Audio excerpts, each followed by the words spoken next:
there's a lot of ageism in hip hop where they feel like, once you get to 35/40, it's time for you to basically go. Yeah, And you sound like that. I've always felt like I wanted to hear seasoned artists, somebody who already has it all together, who's not trying to figure it out. Like, I'm always looking for the answer.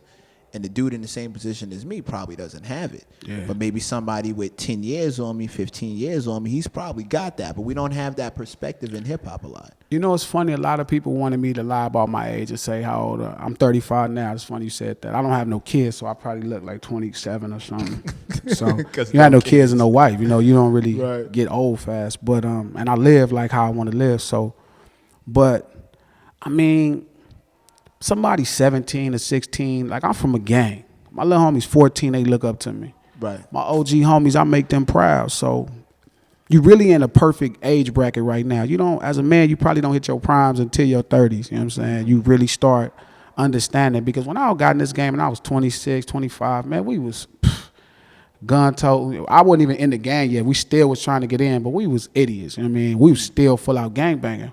So you look at Dre and them, man, them dudes and start really making their stuff until they got into their 30s. Even Jay-Z, everybody loves Reasonable Doubt, but man, Blueprint is when he perfected it. Like, that's when it was like at ease, you know what I mean? The Blueprint Black Album. So I think you do get to a certain age where you lose your imagination somewhat, but if you can keep somebody around you with the imagination, the wisdom that like I get when I listen to a Jay-Z or to a even like a Rick Ross at times or Jeezy at times, guys who are older than me, and you know, you just get a lot. Kanye, man, I get a ton of wisdom from somebody else's experience. So you just really make the best shit, man. I mean, my problem is I still live like I'm 20.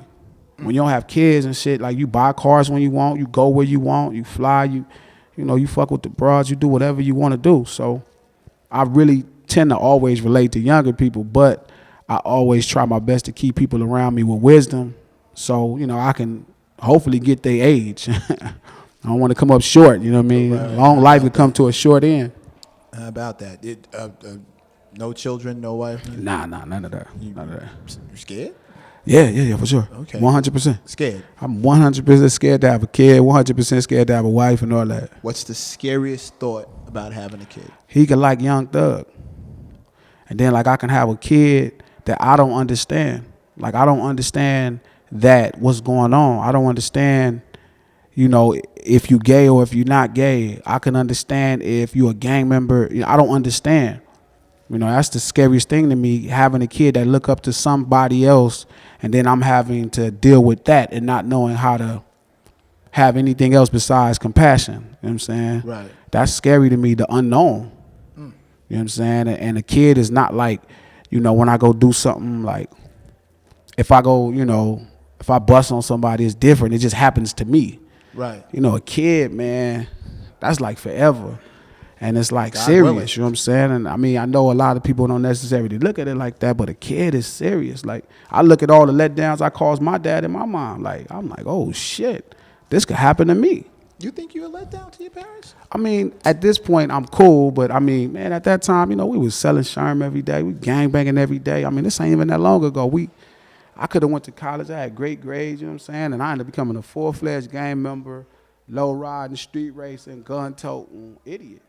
So, you know what I mean? Like acting like I didn't know no better, you know, so some kid could happen. So that worries me. You know, a lot of times I think about it like, damn, man, I don't want, man, if I have a kid and then like, what if his favorite rapper is Young Thug and he look up to Young Thug and he kind of like, is like that.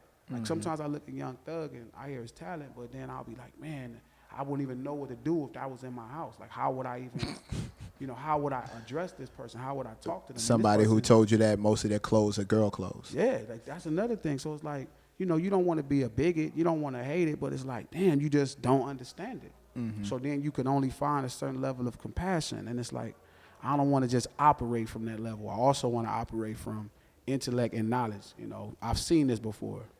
So it's scary to me at times. Well, think Boy George.